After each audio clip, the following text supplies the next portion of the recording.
한국에 있는 어느 40대의 두 가정, 남동생과 그 누나의 가정이 연말에 가족 모임을 가졌습니다. 오랜만에 가족 모임을 가지니까 얼마나 화기애애하고 즐거운 시간입니까? 그런데 그 누나와 남동생이 이 한국의 이 자녀 입시 비리 혐의로 기소된 조국 전 법무장관 이야기를 하다가 가족 식사 모임이 40분 만에 싸움으로 끝장을 봤습니다. 정치적 입장의 차이로 인해서 일어난 일이에요.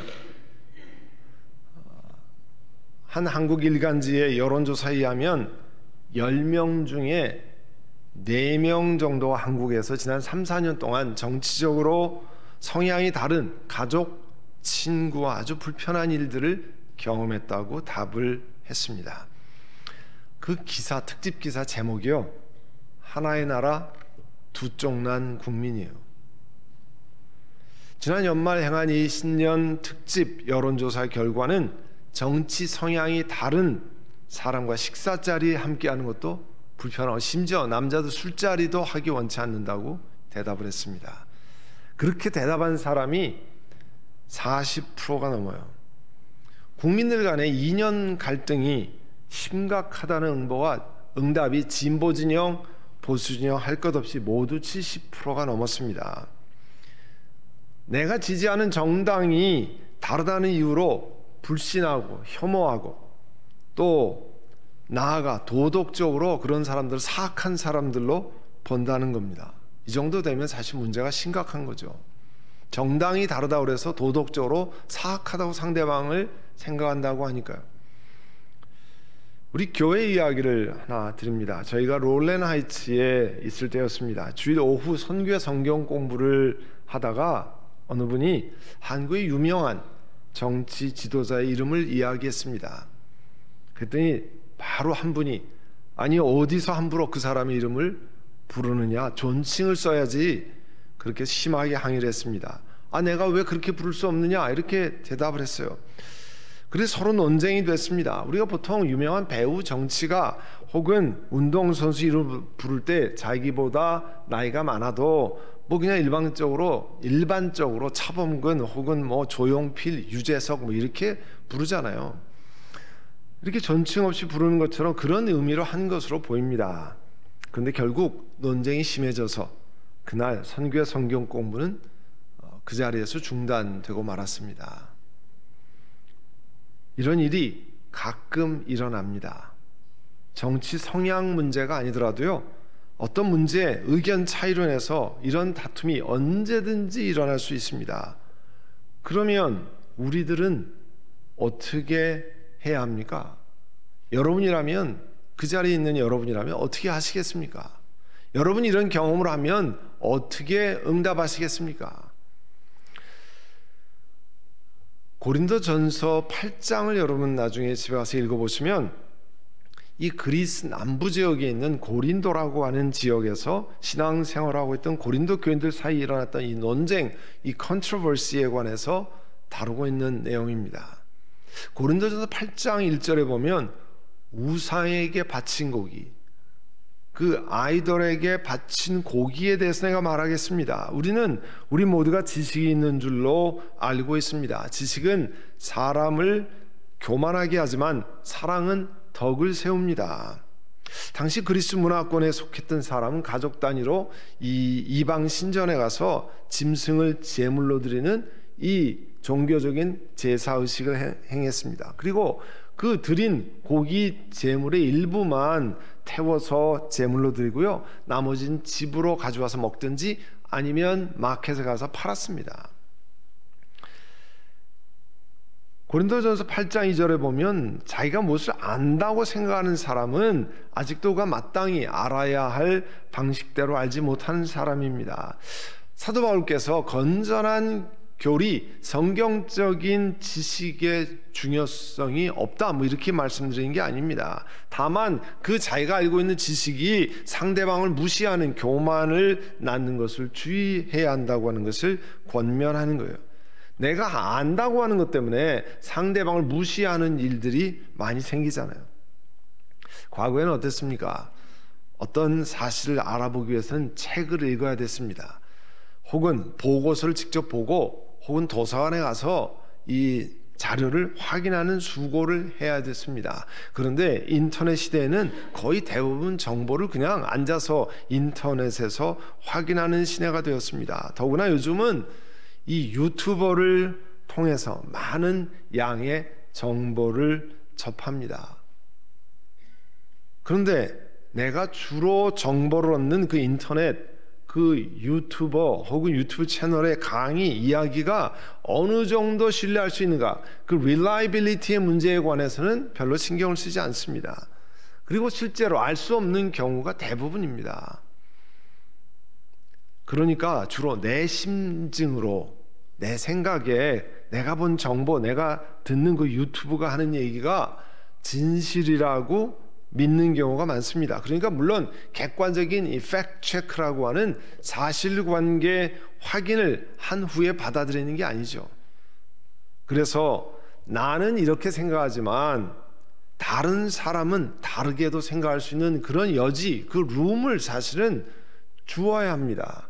왜냐하면 나도 그것이 reliability, 그게 확실한 팩트 체크를 하지 않고 들은 거기 때문에 그 사람의 얘기를 내가 동의는 하지만 이게 틀릴 수도 있겠다고 하는 룸을 항상 가지고 있어야 되는데, 내가 본 유튜브에 의하면 그거는 틀렸어, 당신은 잘못됐어, 이렇게 하는 경우가 많이 생긴다는 거죠. 근데 고린도전서 8장 3절에 보면요, 하나님을 사랑하는 사람은 하나님께서 그를 알아주십니다.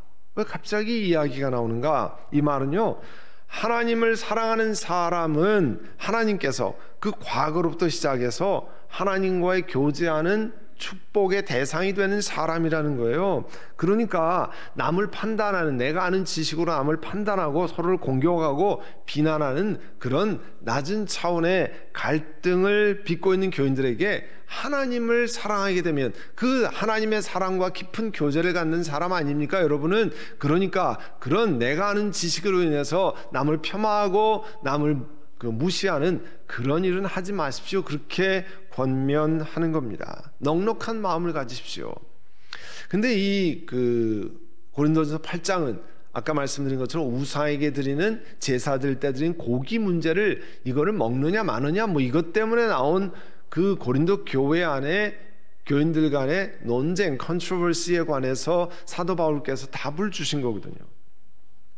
우상에 고기를 바치는 일, 바친 고기를 먹는 일을 두고 말하면 우리가 알기는 세상의 우상이라는 것이 아무것도 아니고 오직 하나님 한 분밖에 신이 없습니다.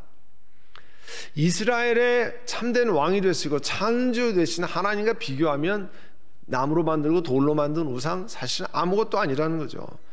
이런 지식을 가지고 있는 고린도 교인들 가운데 일부 신자들이 우상 아무것도 아닌데 그 앞에 바친 것 상관이 없다. 우리로 말하면 고사떡, 그거 무슨 상관이 있어? 내가 고사떡을 먹든지 그 돼지 머리를 무당한테 드린 걸 받더니 이게 무슨 상관이야? 이렇게 하는 사람이 있다는 거예요. 고린도 교회도 그랬습니다. 이들은 하나님만 유일신인데 다른 게 무슨 상관이야? 그건 아무것도 아니야. 이런 믿음이 있었다는 거예요. 그런데 그 고린도서 8장 7절 이하에 보면 누구나 다 그런 지식이 있는 게 아니라는 거예요. 문제는 교회 안에 똑같은 그런 지식이 있는 게 아니라는 것. 어떤 사람은 지금까지 우상 숭배를 하다가 이제 예수 믿게 됐는데, 우리로 말하면 무당 불러서 푸닥거리하고 귀신 신이 내리고 이런 무당신이 내린 것들을 경험했던 이런 사람들, 그 앞에 돼지머리를 드리고 혹은 떡을 드렸던 것을 보았던 사람들, 그 먹는 고기가 이거 우상에게 드리는데 먹으면 안 되는데 이런 생각을 가지고 있는 사람이 있다는 거예요. 그리고 그들의 양심이 약하기 때문에 그 사람 앞에 그런 걸 먹으면 저거 먹으면 안 되는데 그런 마음이 약해지고 더럽혀진다는 겁니다. 하나님에 관해서 올바른 지식, 성경적인 지식이 있는 사람이 나는 아무것도 아니야, 그리고 앉아서 우상에게 드렸던 제물을, 그 당시 그리스 신전에 드렸던 제물을 먹는 것을 보면 믿음이 약한 사람들이 보고 예수 믿는 사람도 우상 숭배하는 것 먹어도 되는가 보구나. 저게 우상에게 드린 거긴 하지만 저 사람 내가 알기에 신앙이 좋은 분인데 먹는 거 보니까 괜찮은 거보다. 그러면서 두근반 세근반 하면서 괜찮을까 또 한편에 그런 마음이 있고 이거 먹다 큰일 나는 거 아니야? 뭐 이런 생각들을 하면서 먹게 된다는 거죠. 사도 바울을 통해서 하나님 주신 것은 예수님께서 이런 연약한 마음을 가진 양심을 가진 형제 자매들을 위해서 십자가에 죽으셨다는 사실을 기억하라는 거예요. 그래서 다른 그리스도인들을 소중히 여겨야 된다는 겁니다. 내가 모든 것을 할 수 있는 믿음을 가지고 있다고 그래서 내 마음대로 할 수 있는 게 아니라는 거예요. 고린도전서 8장에 이 논쟁, 컨트로버시에 관한 사도 바울을 통한 하나님의 대답을 요약하면 이렇습니다. 연약한 형제를 실족해 하는 것은 그리스도께 죄를 짓는 것이라는 겁니다. 그래서 만일 이게 형제를 실족케 하는 것이라면 고기를 금하는 자가 희생도 감수하겠다는 자세를 가져야 된다. 우리로 말하면 내가 분명히 맞는다고 생각해도 이걸 내가 주장해서 저 사람이 불편한 일이 생기면, 마음이 상하는 일이 생기면 그걸 내가 참을 수 있어야 된다는 거예요. 물론 예수 그리스도가 주 되신 거라든지 예수님의 동정 탄생이라든지 이런 것도 아무거나 괜찮다 그런 뜻을 말하는 게 아니에요. 그거 외에 일반적인 사실들을 이야기하는 겁니다.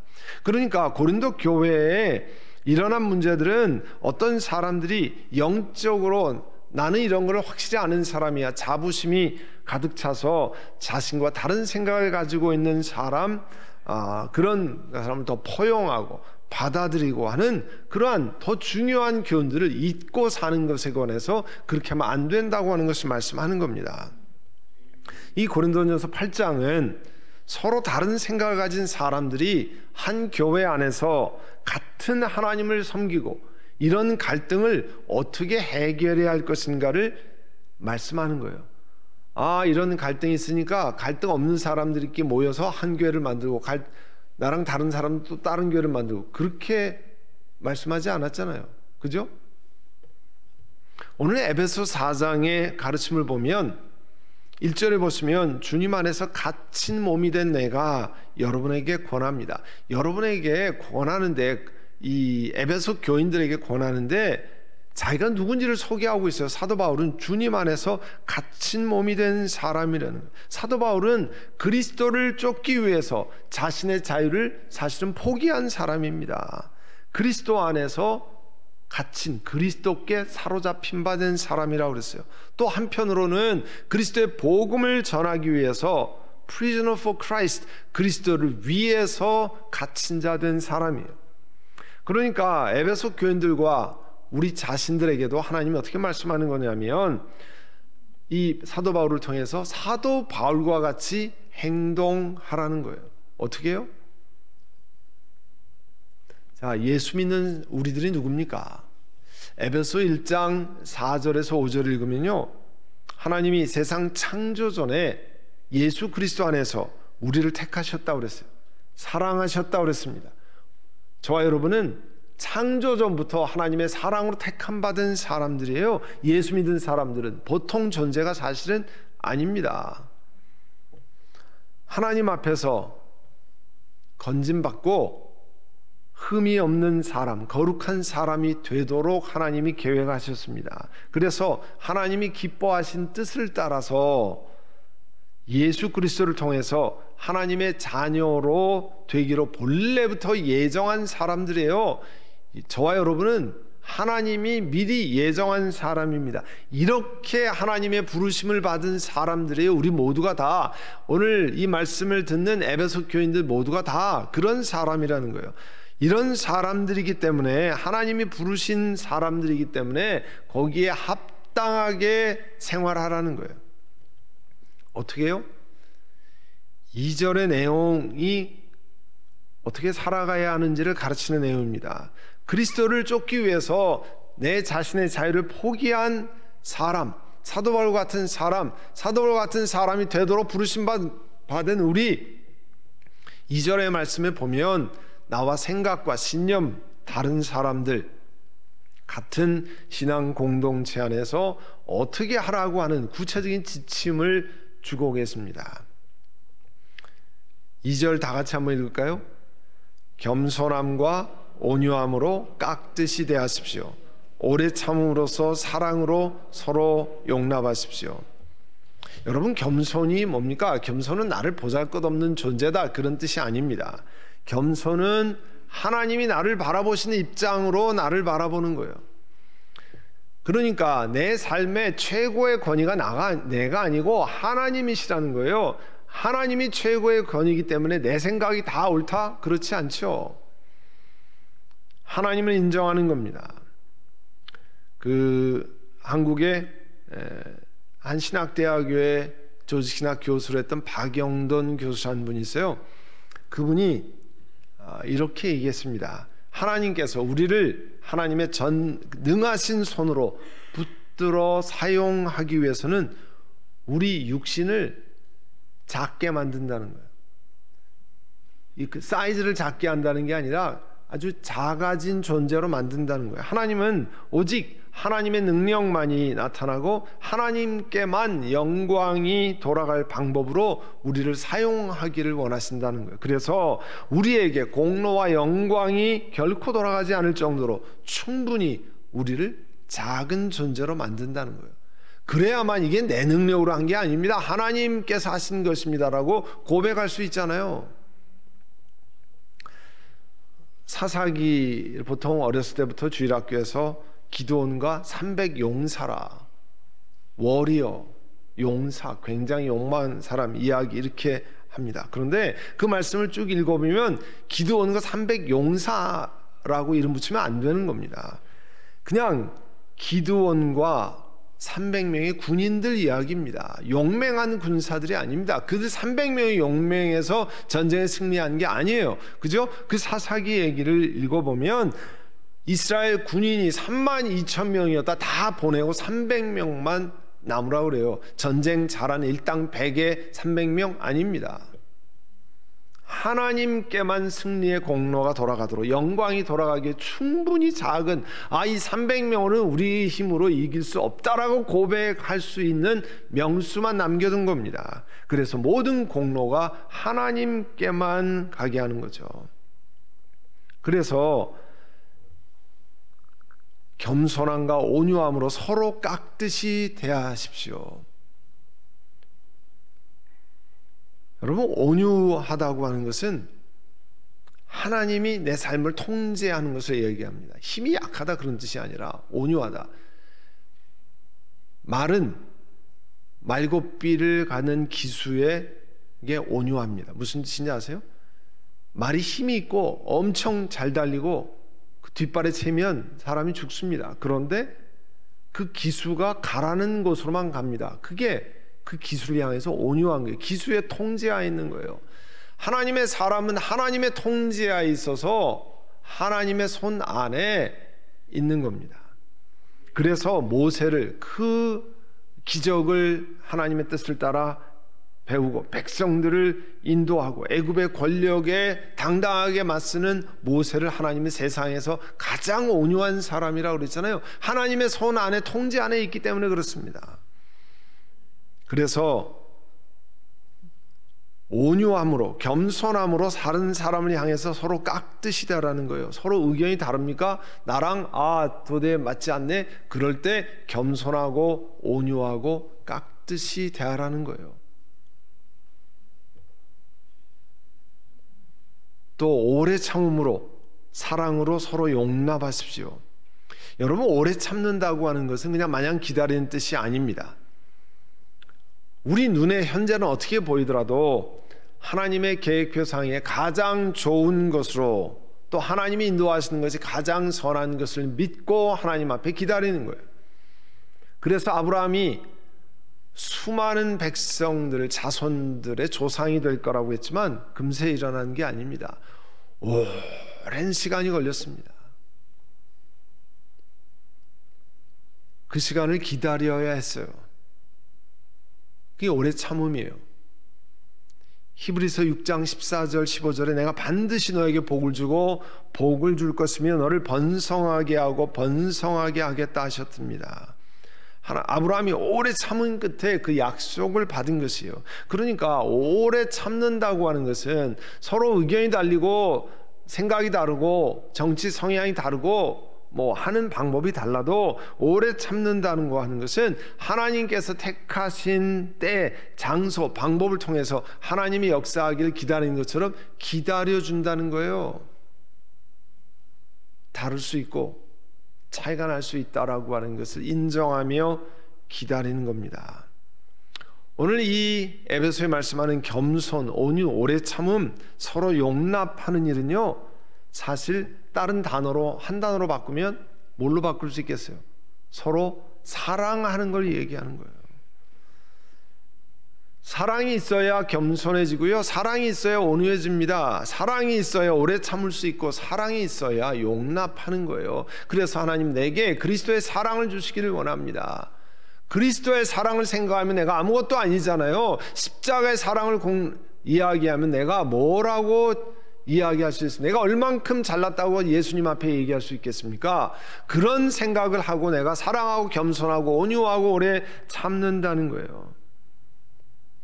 나와 견해가 다르고 내가 보기에 심히 못마땅해 보이는 것이 있으면 이 말씀을 떠올려야 됩니다. 겸손함과 온유함으로 깍듯이 대하십시오.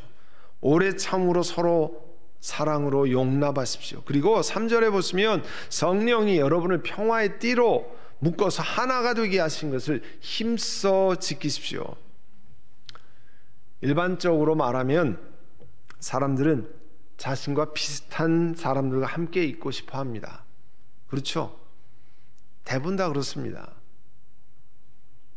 그래서 동창회로 모이고요, 그래서 향후회로 모이고요, 취미 같은 사람 모이고 그런 거 아니에요? 익숙하고 자기 문화에 익숙한 방식으로 사는 것을 다 편안함을 느끼기 때문에 그래요.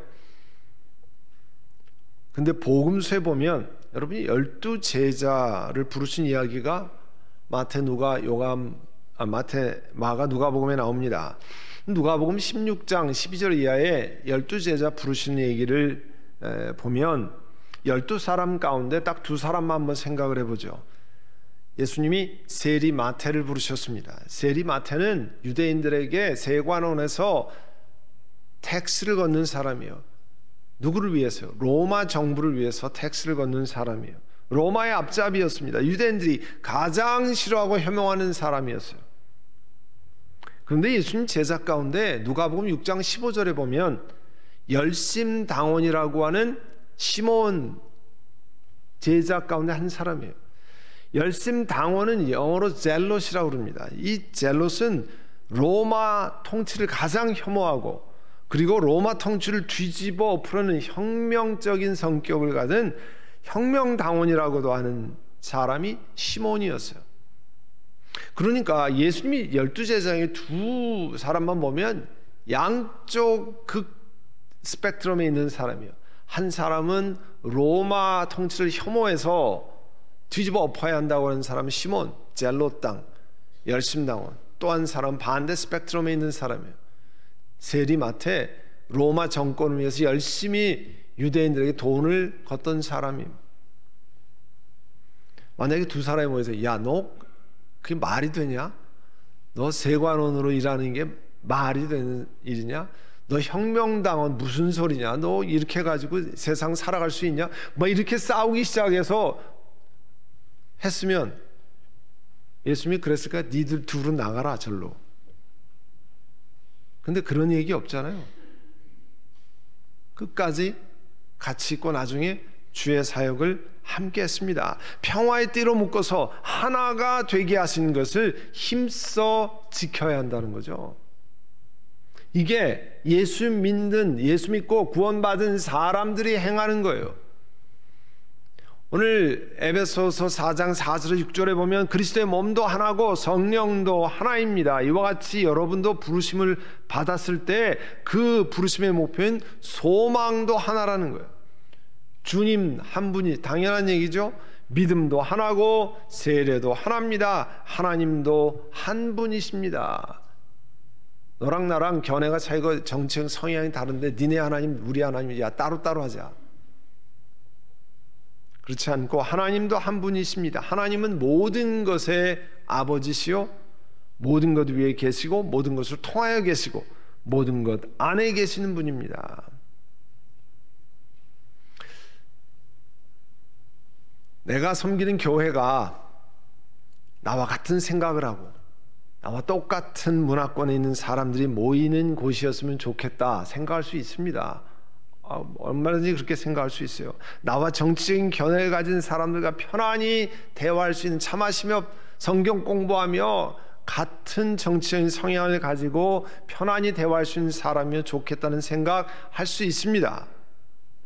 그렇지만 오늘 에베소 4장 1절에 6절의 말씀은 그리스도 안에서 견해가 다르고 문화가 다르고 예수님 아니었으면 사실 섞이기 어려운 사람들이 예수님 안에서 한 하나님을 어떻게 하면 섬길 수 있는지 구체적인 방법을 가르쳐 주시는 게 오늘 에베소서 본문의 말씀이에요.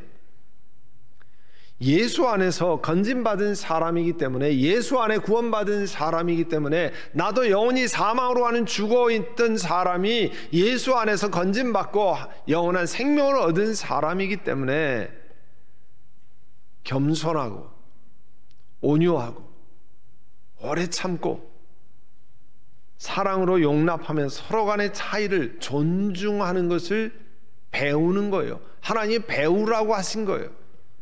어디에서요? 교회에서요. 어디에서요?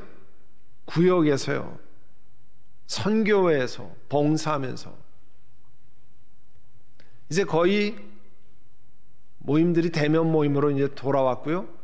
또 선교회도 아까도 말씀드렸지만 1부 예배 후에 2부 예배 후에 또 모이는 선교회를 같이 조직하고 함께 또 출발합니다.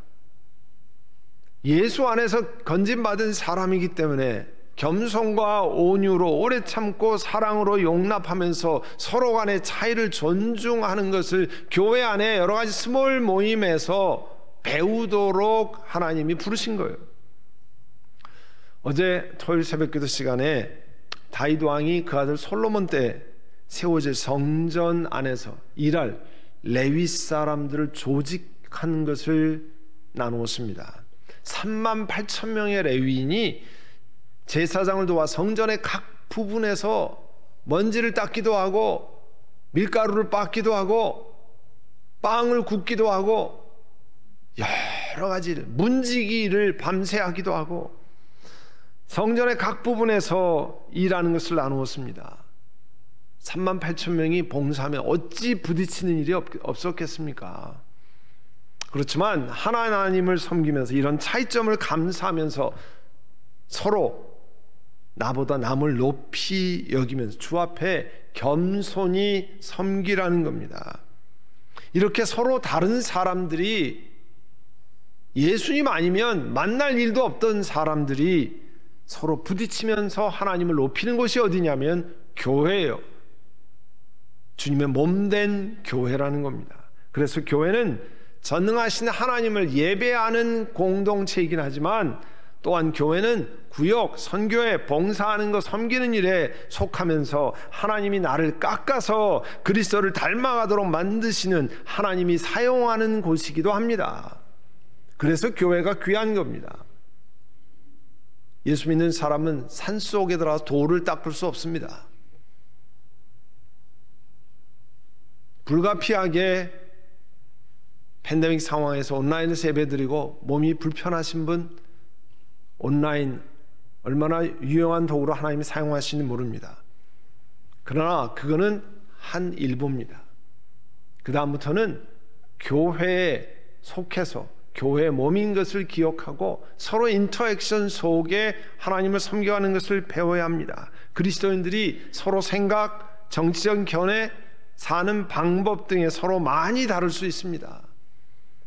그러나 우리들은 그리스도를 통해 구원받은 사람들이기 때문에 하나님 앞에서 성령이 주신 평화의 띠를 두르고 겸손하고 온유하고 오래 참고 사랑으로 하나됨을 지켜가는 주님의 몸된 교회에 속한 사람들이라는 것을 결코 잊지 마셔야 합니다. 오늘 그와 같은 것을 기억하고 우리의 삶을 새롭게 하시기를 간절히 소원합니다. 이 시간 우리 함께 기도합니다. 여러분, 내 산 과거를 돌아보고 내가 그렇게 살지 못했으면, 겸손하고 온유하고 오래 참고 사랑으로 하지 못했으면 회개하고 돌이키고, 하나님 그런 은혜를 가지고 내가 이렇게 살아가기를 원합니다. 우리 이 시간에 함께 기도하겠습니다.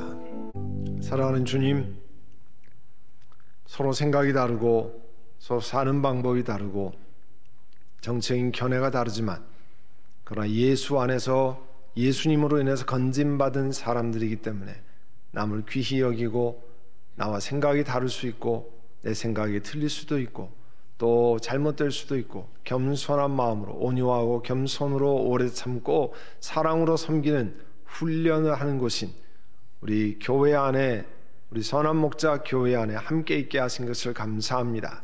과거에 그렇게 살지 못한 것들을 용서해 주시고 이제 주의 말씀을 가슴에 새기며 살아가게 하옵소서. 예수님의 이름으로 기도드립니다. 아멘.